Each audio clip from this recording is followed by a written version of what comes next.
Secular Gujarat ન્યૂઝમાં આપનું સ્વાગત છે।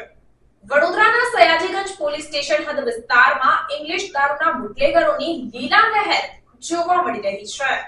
વડોદરામાં સયાજીગંજ પોલીસ સ્ટેશન હદ વિસ્તારમાં જોઈએ તેટલો ઇંગ્લિશ દારૂ હાલમાં પણ મળે છે, જે તમે કેમેરામાં કેદ થયેલા વિડીયોમાં જોઈ શકો છો। નવા આવેલા પોલીસ કમિશનર દ્વારા પ્રશંસનીય કામગીરી તો થાય છે, પણ સયાજીગંજ પોલીસ સ્ટેશન હદ વિસ્તારમાં તો જાણે કે પોલીસે જ છૂટ આપી હોય તેમ બુટલેગરો ઇંગ્લિશ દારૂના વેચાણમાં સક્રિય થયા છે। સયાજીગંજ પોલીસ સ્ટેશન હદ વિસ્તારમાં વહીવટદાર દીપકના રાજમાં ઇંગ્લિશ દારૂના બુટલેગરોને લીલા લહેર જોવા મળી રહી છે। સેક્યુલર ગુજરાત ન્યૂઝના સ્ટિંગ ઓપરેશન વિડીયોમાં તમે જોઈ શકો છો કે કોઈ દુકાનમાં વેચાણ થતું હોય તેમ પાર્સલની જેમ ઇંગ્લિશ દારૂનું વેચાણ બુટલેગર કાળી દ્વારા થઈ રહ્યું છે। અને આપને જણાવી દઉં કે ઇંગ્લિશ દારૂના વેચાણમાં નાના બાળકોને પણ સક્રિય રાખવામાં આવ્યા છે। વિડીયોમાં જોઈ શકાય છે કે નાના બાળકો રેલવેની હદમાં આજુબાજુમાં છુપાવેલો ઇંગ્લિશ દારૂ લાવીને બુટલેગરને આપે છે અને પછી વેચાણ થાય છે। નાના બાળકો દારૂ લેવા આવનાર પાસેથી રૂપિયા પણ લે છે અને દારૂ પણ આપી રહ્યા છે। લોકો 2 વ્હીલર અને રિક્ષાઓ લઈને દારૂ લેવા માટે આવે છે। મજૂર વર્ગ પોતાની આખા દિવસની કમાણી આવા દારૂના વ્યસનમાં વાપરી નાખે છે।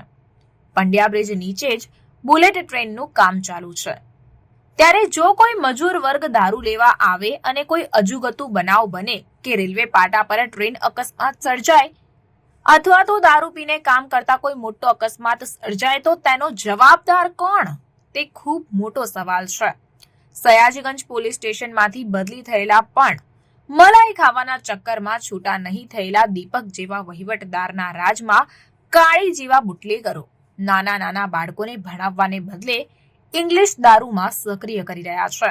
તમે કેમેરામાં કેદ થયેલા વિડીયોમાં તો જોઈ શકો છો કે મહિલા બુટલેગર બિંદાસ ખાટલા પર બેસીને દારૂનું વેચાણ કરી રહી છે। મહિલા બુટલેગર ખાટલામાં બેસીને ઇંગ્લિશ દારૂના ક્વાર્ટર વેચી રહી છે અને બીજી બાજુ પાળી પર બેસેલો યુવક રૂપિયાની લેનદેન કરે છે અને અંદર રેલવેમાં ઉભેલો યુવક ઇંગ્લિશ દારૂ લાવીને આપે છે। મોટી માત્રામાં ઇંગ્લિશ દારૂ રેલવે હદમાં સંતાડે છે, જ્યારે જરૂર પડે રેલવે હદમાંથી લઈ આવે છે। જરૂર પડે તેટલો દારૂ આજુબાજુના ઝાડી ઝાકરામાં સંતાડી રાખે છે। ઇંગ્લિશ દારૂના કોટરિયા રેલવેમાં લાવવામાં આવે છે તેમ સૂત્રો દ્વારા જાણવા મળ્યું છે। હાલ વડોદરામાં કોઈ જગ્યાએ દારૂ નથી મળી રહ્યો, પણ સયાજીગંજ પોલીસ સ્ટેશન હદ વિસ્તારમાં જોઈએ તેટલું દારૂ મળી રહ્યો છે। કોના આશીર્વાદથી? સૂત્રો દ્વારા ખબર પડી છે કે પંડ્યા બ્રિજના બંને છેડાઓ પર 2 વ્હીલર ગાડીઓમાં ઇંગ્લિશ દારૂનું વેચાણ થાય છે। કોના આશીર્વાદથી? થોડા મહિના અગાઉ જ યુનિવર્સિટીના બોયઝ હોસ્ટેલમાં દારૂની મહેફિલ પકડાઈ હતી, જેમાં વિદ્યાર્થીઓ પકડાયા હતા।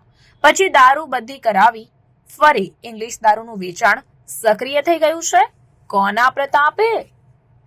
સયાજીગંજ પોલીસ સ્ટેશન હદમાં બુલેટ ટ્રેનનું મોટા પાયે કામ ચાલી રહ્યું છે અને આવા સમયે ઇંગ્લિશ દારૂ પીને કોઈ મોટો અકસ્માત સર્જાશે તો જવાબદાર કોણ? વહીવટદાર દીપકના રાજમાં ઇંગ્લિશ દારૂ આટલો વેચાય છે તો દેશી દારૂ તો કેટલો વેચાતો હશે તેનો તમે અંદાજ લગાવી શકો છો।